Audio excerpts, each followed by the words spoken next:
Teachers club रुग्णालय व स्वर्गीय गंगाधररावजी पांपटवार वैद्यकीय सहकारी संस्था नांदेड यांच्या वतीनं प्रतिवर्षी सन्मान केला जातो।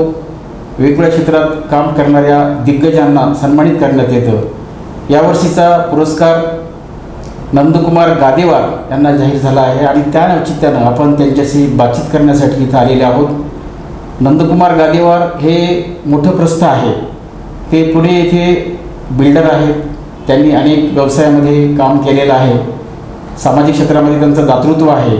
अनेक विद्यार्थ्यांना त्यांनी शिष्यवृत्ती देऊन विद्यावृत्ती देऊन पुढे आणलेलं आहे। अशा या दिग्गज आणि वेगवेगळ्या क्षेत्रामध्ये त्यांनी आपल्या कामाचा ठसा उमटवला आहे। त्यांच्याशी आपण बातचीत करण्यासाठी आलेलो आहोत।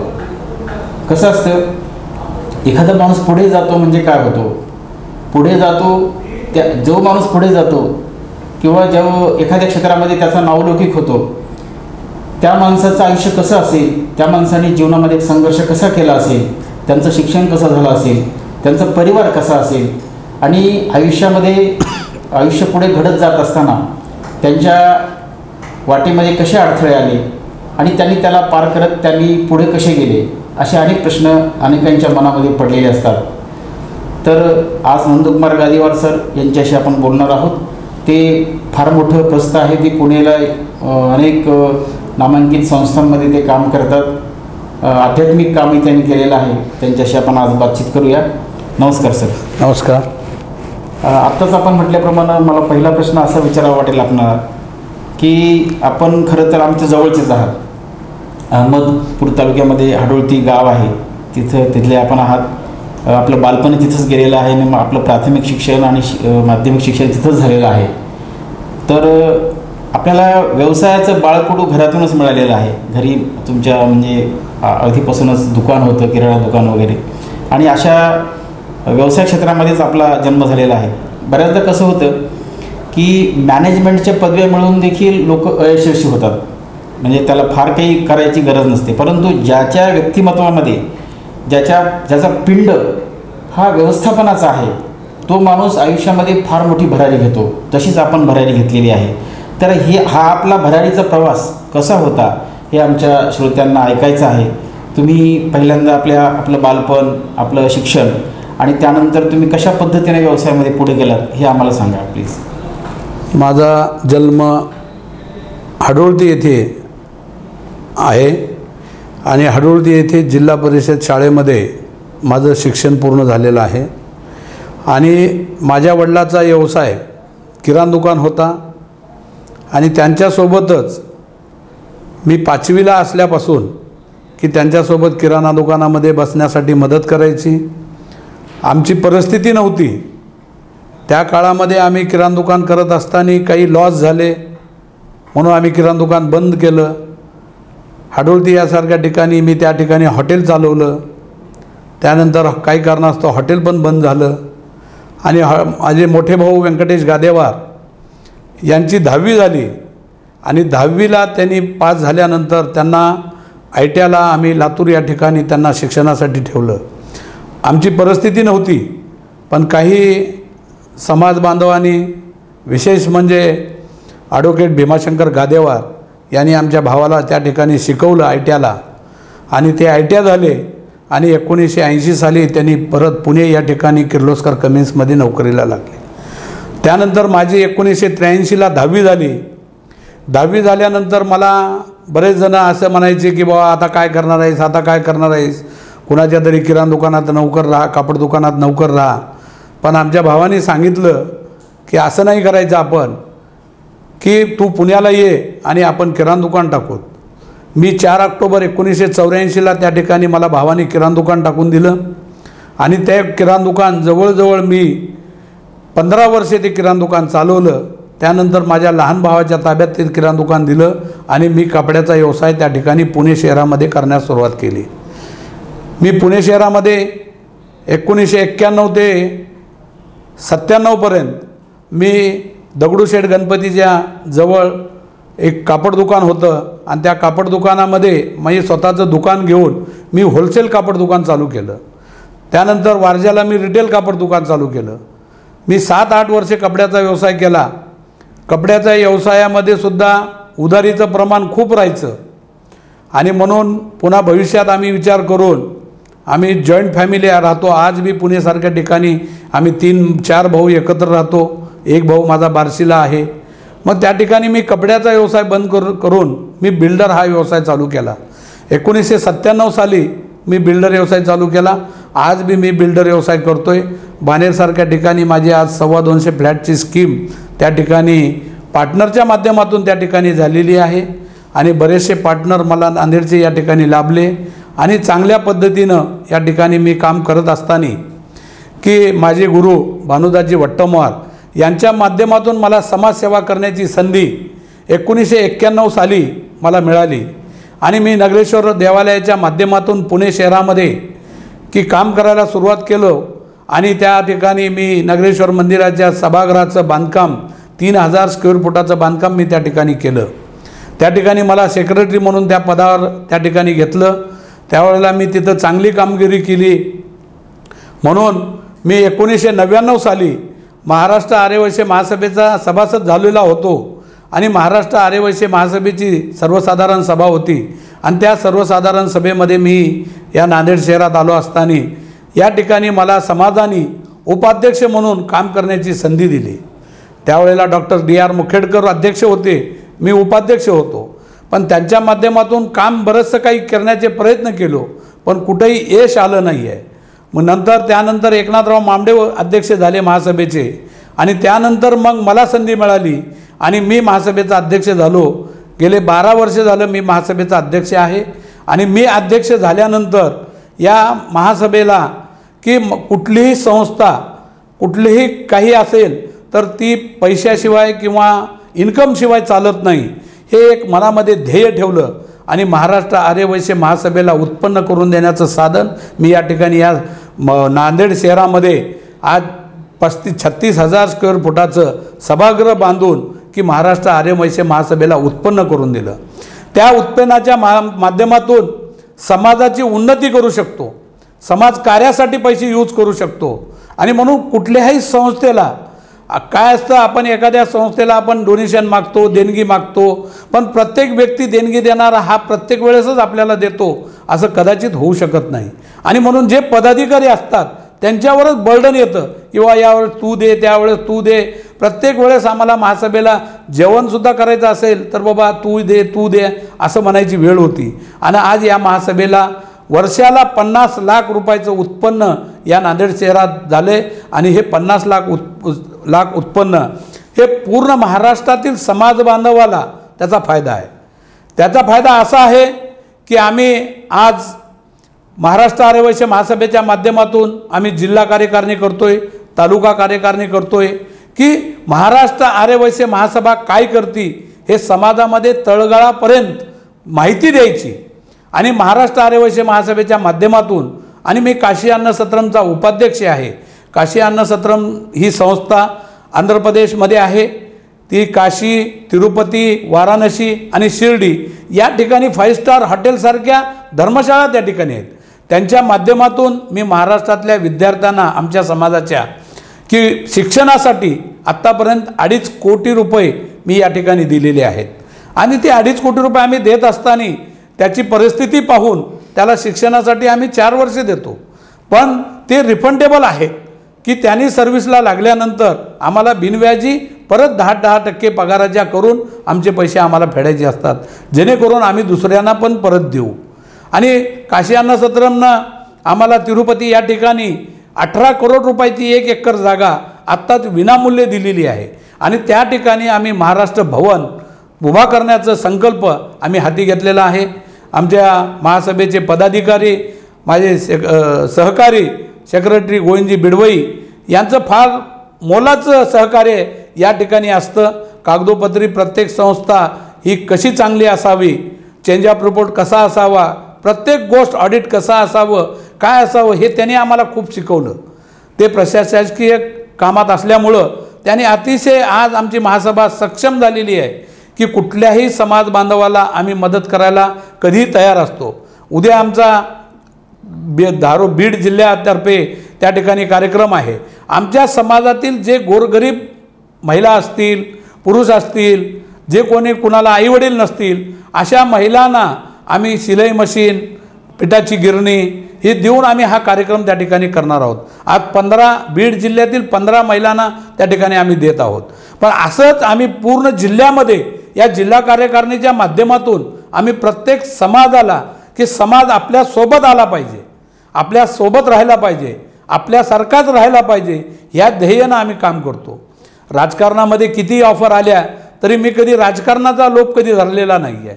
कारण राजकारणच आहे. म्हणून समाजकारण करणं ही आज काळाची गरज आहे. समाजाच्या हितासाठी काम करणं गरज आहे. म्हणून मी फक्त समाजाच्या हितासाठी समाजासाठी काम करतो. उद्या येणाऱ्या 14 तारखेला महाराष्ट्र राज्याचे मंत्री सुधीरभाऊ मुनगंटीवार यांचा आम्ही महासभेच्या माध्यमातून त्या ठिकाणी सत्कार ठेवलेला आहे. आणि महाराष्ट्रातून आज त्या ठिकाणी उत्साही लोक आहेत की हजारो लोक येण्यास उत्साही आहेत. पण आम्ही मर्यादा ठेवलेली आहे की तिथं 300-350 समाज बांधव यावेत आणि भाऊचा अतिशय चांगला सुंदर हा कार्यक्रम त्या ठिकाणी व्हावं अशा पद्धतीचं नियोजन महाराष्ट्र आर्यवैश्य महासभेच्या माध्यमातून आम्ही केलेलं आहे. आणि हे करत असताना अनेक संस्थेनी मला पुरस्कार दिले. तसाच आज कैलासवासी पांपटवार यांच्या वैद्यकीय संस्थेच्या माध्यमातून जीवनगौरव पुरस्कार मला ते प्रदान करणार आहेत असं जाहीर केलं. त्यांचे मी मनापासून आभार मानतो. माझ्यासारख्या सामान्य कार्यकर्त्याला माझ्यापेक्षा कितीतरी मोठे समाज बांधव आहेत, माझ्यापेक्षा कितीतरी काम करणारे सुद्धा असतील, पण माझ्यासारख्या सामान्य कार्यकर्त्याला त्यांनी मला या ठिकाणी माझा सन्मान, मला जीवनगौरव पुरस्कार दिला. साहेब, आपण खूपच चांगली माहिती दिलेली आहे. खरं तर व्यापारी अनेक जण असतात, उद्योजक अनेक जण असतात, अधिकारी अनेक जण असतात, परंतु ज्या तळागाळामध्ये जी खालची माणसं आहेत त्यांच्याकडं तुम्ही सातत्यानं लक्ष दिलेलं आहे. असं लक्ष जनरली किंवा सामान्यपणे कोणी देताना आपल्याला दिसत नाही. फार कमी लोक असे आहेत की आपला संसार भला झाला आणि आपण मोठे झालो तर आपलं आपणच बघूया असं लोक म्हणतात. याही काळामध्ये आपलं संयुक्त कुटुंब आहे असं आपण सांगितलं. भाऊबंदकीमध्ये अनेक गोष्टी अनेकांच्या जमत नसताना आपण हे सांभाळलेलं आहे. म्हणजे नातेसंबंध सांभाळलेले आहेत, याबरोबरच समाज सांभाळलेला आहे. समाजातील तळागाळातल्या माणसांना पुढे आणण्यासाठी जे आपण सातत्यानं प्रयत्न केलेले आहेत, खरंच ही खूप कौतुकास्पद गोष्ट आहे. असं कोणी करत नाही. आपण याही पुढे निरंतर हा प्रवास आपला चालू ठेवणारच आहात. खूप चांगलं काम आहे आणि आपण खरं तर आपल्याला वेळ असता तर आपण खरं तर तासभरी बोलाल अशी आपली हे आहे. म्हणजे आता मी पाहिलं की हाय स्पीड तुम्ही सांगत होतात. हे माणूस कधी सांगते? एखादा माणूस खूप कार्यनिष्ठ असेल, काम करत असेल आणि समाजाप्रती बांधील असेल, त्याच माणसाला एवढं बोलता येते. जे कर्म करावे आणि सांगावे तसं तुम्ही केलेलं आहे. आणि खरंच आपलं काम आम्हाला दैदिप्यमान आहे आणि आमच्या संस्थेला सुद्धा त्याचा अभिमान वाटतो. साहेब, असं वाटतं की हे सगळं उभं करत असताना मला वाटतं की प्रत्येकाला अडचणी येतात. तर आपल्याला अशा कोणत्या अडचणी कधी आल्या का की मग त्या आपण अडचणीला कसं निराकरण केलं, आपण त्याला कसं तोंड दिलं, अशा काही घटना असतील तर कृपया त्या सांगाव्या. काम करत असताना अडचणी 100% येतातच, पण त्या अडचणीला मात करून आपण पुढं जायचं असतं. ज्या वेळेला मी महाराष्ट्र आर्यवैश्य महासभेचा अध्यक्ष झालो त्यावेळेला माझ्या मनामध्ये संकल्पना होती की हे सभागृह आपल्याला बांधायचं. पण हे सभागृह बांधत असताना अनंत अडचणीला मला मात करावी लागली की समाजापर्यंत जाण्याचं भाग्य कुणाला लाभलेलं नसेल. पण ज्या वेळेला समाजापर्यंत आपण वर्गणी मागायला जातो त्यावेळेला समाजाला असं वाटतं की हा काय करतो. म्हणून ज्या वेळेला हे सभागृह बांधलं त्यावेळेला माझ्या स्वतःच्या खिशातले 1 कोटी रुपये खर्चून मी हे सभागृह बांधलं. आणि त्यानंतर मी समाजापुढं गेलो. तर समाजापुढं गेल्यानंतर समाजाने मला एवढं भरभरून दिलं की हा माणूस काहीतरी करतोय, समाजासाठी करतोय. नांदेडसारख्या शहरामध्ये एवढा मोठा समाज असताना एखादी सभागृहसुद्धा झालेलं नाही आहे असं लोकांमध्ये भावना यायच्या आणि मला मदत करायची. मी कुणाकडेही जर पैसे मागायला गेलो तर मला कोणीच कधी काही नाही म्हणलेलं नाही आहे. पण ज्या वेळेला सुरुवातीला आपल्याला अडचणी येत असतात त्याला मात करून आपल्याला पुढं जावं लागतं. काही माझे मित्रपरिवार आहेत, त्या मित्रांनी मला उसने पैसे माझ्या शब्दावर दिले की 10-10 लाख रुपये, 15-15 लाख रुपये, 20-20 लाख रुपये 4-4 वर्षे 5-5 वर्षे या महासभेकडे लोकांनी ठेवले माझ्या मित्रपरिवाराने. म्हणजे अतिशय माझ्यावर विश्वास, समाज बांधवाचा, मित्रपरिवारांचा विश्वास आहे म्हणून मी एवढा पुढं जाऊ शकलो. आज तिरुपतीसारख्या ठिकाणी काशी अन्न सत्रमने आम्हाला 18 कोटी रुपयाची जागा दिली विनामूल्य, आणि त्या 18 कोटीच्या जागेवर आम्हाला जर भवन बांधायचं आहे तर आज आमच्याकडे कसल्याही प्रकारचं डॉक्युमेंट नसताना आम्हाला 3 कोटी रुपये लोकांनी जाहीर केले की आज जाहीर आहेत आमच्याकडं. आणि हे काम करत असताना माझ्या पाठीशी भगवंताचा आशीर्वाद आहेच. आणि साधू महाराज सेवा समितीच्या माध्यमातून ज्या वेळेला आम्ही साधू महाराज सेवा समिती स्थापन केली, माझे गुरुवरे हरिभक्तपरायण एकनाथ महाराज आणि हरिभक्तपरायण ज्ञानेश्वर महाराज आणि वैकुंठवासी बाळू महाराज कंधारकर यांच्या मार्गदर्शनाखाली मी काम केलं. यांनी अतिशय चांगल्या पद्धतीचं मला मार्गदर्शन केलं. पंढरपूरसारख्या ठिकाणी आम्ही साधू महाराज संस्थांची 51 रूम आणि 7000 स्क्वेअर फुटाचा हॉल त्या ठिकाणी मी बांधकाम केलं. ते पण माझ्या हातावर झालेलं आहे. प्रत्येक क्षेत्रावर म्हणजे चारी धाम, आम्ही चारी धामावर जाऊन 8-8 दिवसाचे सप्ते केले साधू महाराज सेवा समितीच्या वतीनं. सप्ते करताना सुद्धा आम्हाला अनंत अडचणी आल्या. ज्या वेळेला आम्ही खरं एक उदाहरण तुम्हाला सांगतो, ज्या वेळेला बद्रीनाथ आणि केदारनाथला बाढ आला आणि लोक मृत्यू झाले आणि दुसऱ्या वर्षी कुणाची जाण्याची हिंमतच होत नव्हती त्या ठिकाणी, पण मी स्वतः त्या ठिकाणी गेलो आणि काही धर्मशाळा बुक करून पुढल्या वर्षी या ठिकाणी आपल्याला सप्ताह करायचं असं मी जाहीर केलं. आणि त्या ठिकाणी आम्हाला हजारो लोक बद्रीनाथसारख्या ठिकाणी 8 दिवस राहिले की भगवंताने आम्हाला कुठलीही अडचण दिली नाही आहे. कारण भगवंताची कृपा असल्याशिवाय आपण काहीच करू शकत नाही आहे. फक्त आपण एक निमित्त असतो कुठलंही काम करण्यासाठी. आणि अतिशय असे सप्ते आमचे चारी धाम झाले, सुखताल झालं, नेपाळ झालं, अशा 4ही ठिकाणी आम्ही साधू महाराज सेवा समितीच्या माध्यमातून आम्हाला काम करण्याची संधी मिळाली. मी अनेक संस्थेच्या माध्यमातून काम करतो, पण काम करत असताना आपण कधीच सांगायचं नसतं. आज तुम्ही मला विचारताय म्हणून मी तुम्हाला सांगतोय, नाही तर मला सांगायची काहीच गरज नाही आहे. कारण लोकांना माहिती होतं कोण करतं, काय करतं. लोकांनी म्हणलं पाहिजे की बा हा माणूस करू शकतो. आज समाजामध्ये अनेक प्रश्न आहेत, अनेक प्रश्न शिक्षणाचे तर आहेत, दवाखान्याचे आहेत. करोना काळामध्ये महाराष्ट्रातल्या सर्व समाज बांधवाला आम्ही अतिशय, महाराष्ट्रातल्या समाजाने अतिशय चांगल्या प्रकारे सहकार्य केलं. काय सहकार्य? गरीब लोकांना धान्याचे किट वाटप केले आम्ही. लोकांना ॲडमिशन, हॉस्पिटलमध्ये ॲडमिशन मिळत नव्हते, त्या जिल्ह्याच्या पदाधिकाऱ्याने काम केलं आणि प्रत्येक जिल्ह्यामध्ये आपापल्या क्षेत्रात चांगलं काम करून लोकांना ॲडमिट करण्याचं काम केलं. लोकांना हॉस्पिटलिंग लागलं असेल तर त्यांना पैसे देण्याचं काम केलं. असे अनेक कामं आम्ही त्या करोनाच्या काळामध्ये केलं. आणि करोनाच्या काळामध्ये आम्हाला खरं कळालं की समाज किती पुढे येऊ शकतो. फक्त समाजापर्यंत आपण पोहोचलं पाहिजे.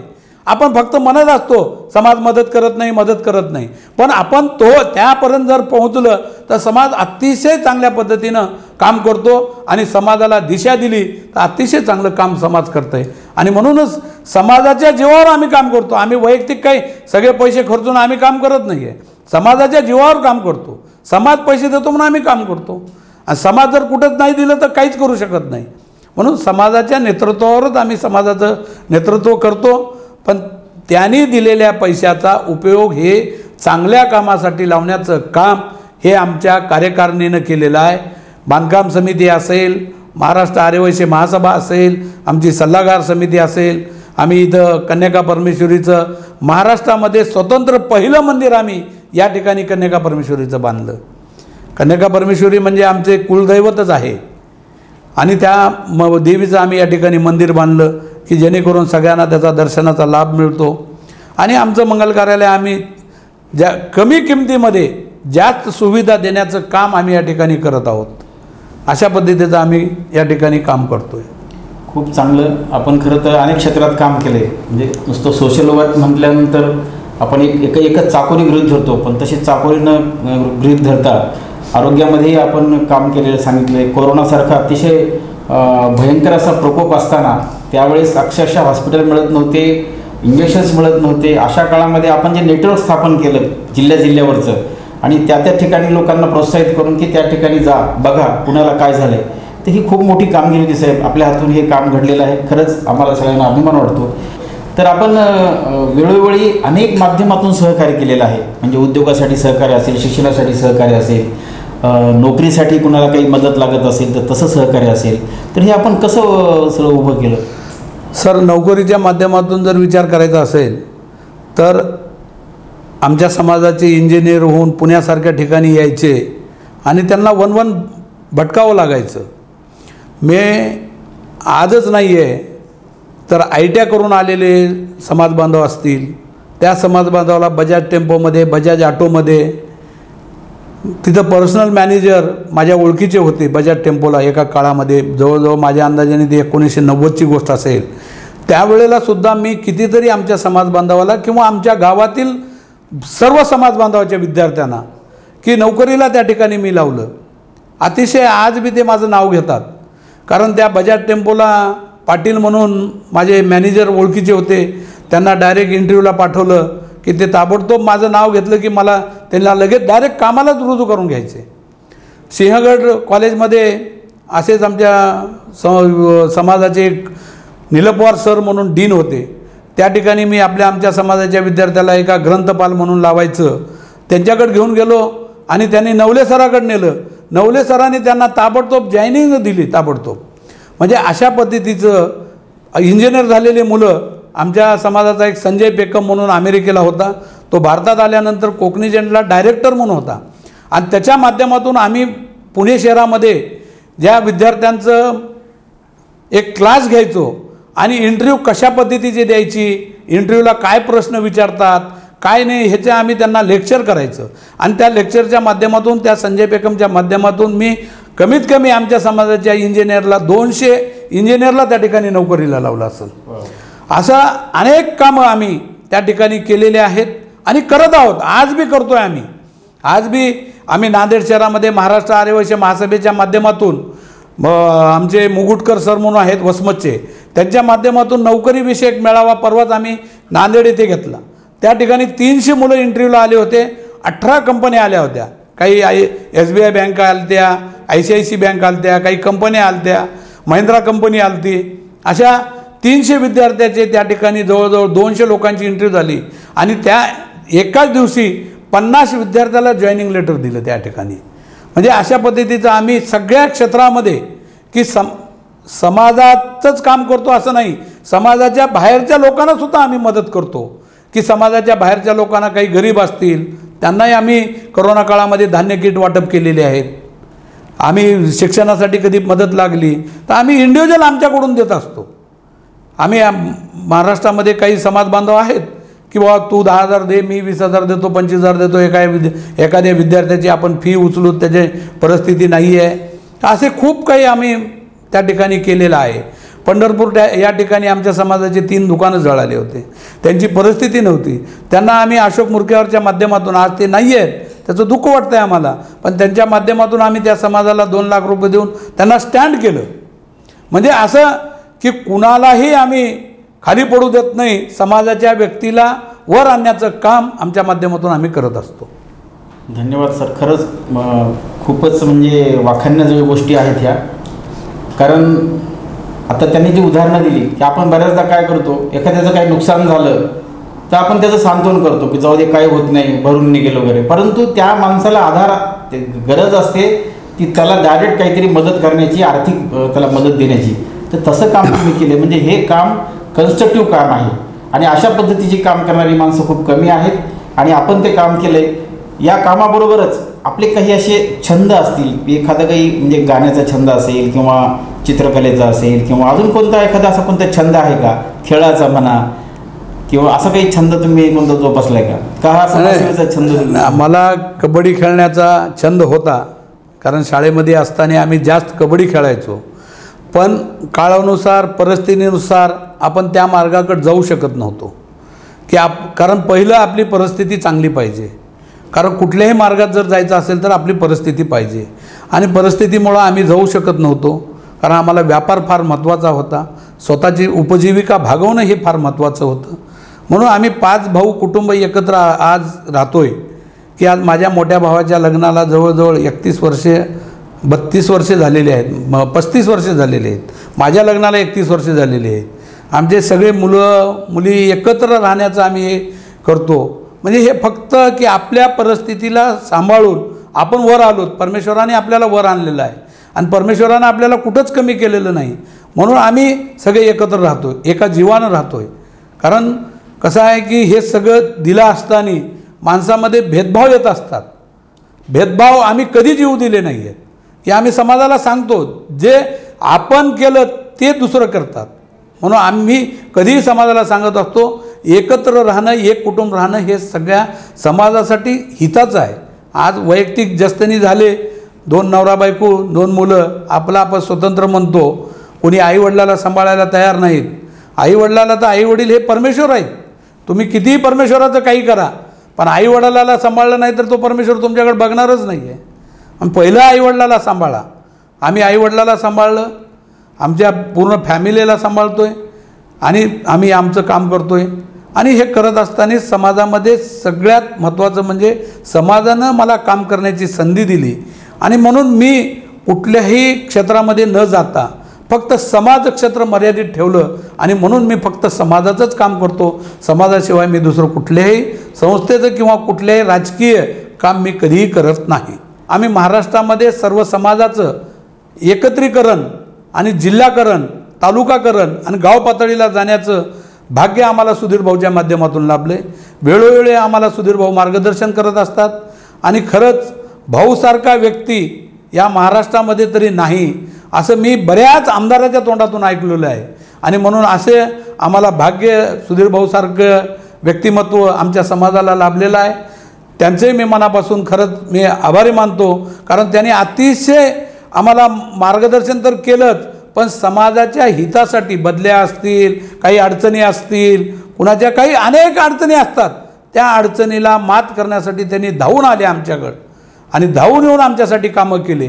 असं भाऊसारखं नेतृत्व म्हणूनच आमच्या समाजाला मिळतं आहे. म्हणूनच आम्ही त्यांच्या पावलावर पाऊल ठेवून पुढे जाण्याचा प्रयत्न करतो आहे समाजामध्ये. सुधीर भाऊ मुनगंटीवार यांच्या माध्यमातून सुधीर भाऊ मंत्री असताना गेल्या 5 वर्षामध्ये म्हणजे पहिलं भाऊ आमदार होते, मंत्री होते, तेव्हा माझा परिचय कमी होता, पण मी नेहमी जायचो. गेले 30 वर्षे 25 वर्षे भाऊचा आणि माझा परिचय आहे. काही ना काही कामं मी सुधीर भाऊकडे घेऊन जायचो, ते कामं करायचे.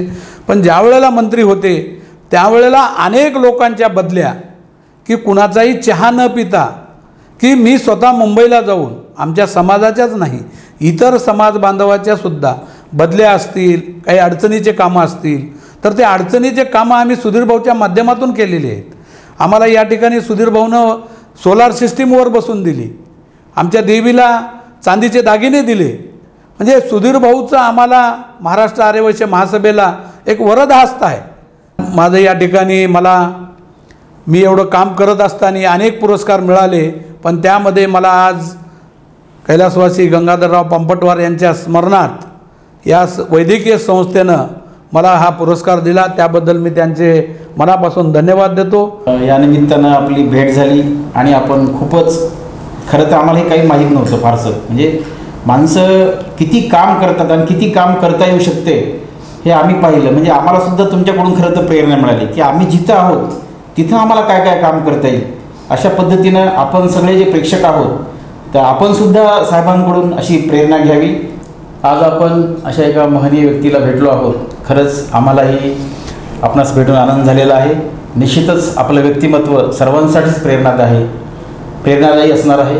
आपण आलात आणि आम्हाला वेळ दिलात त्याबद्दल आपलेही आभार मानतो. नमस्कार. धन्यवाद.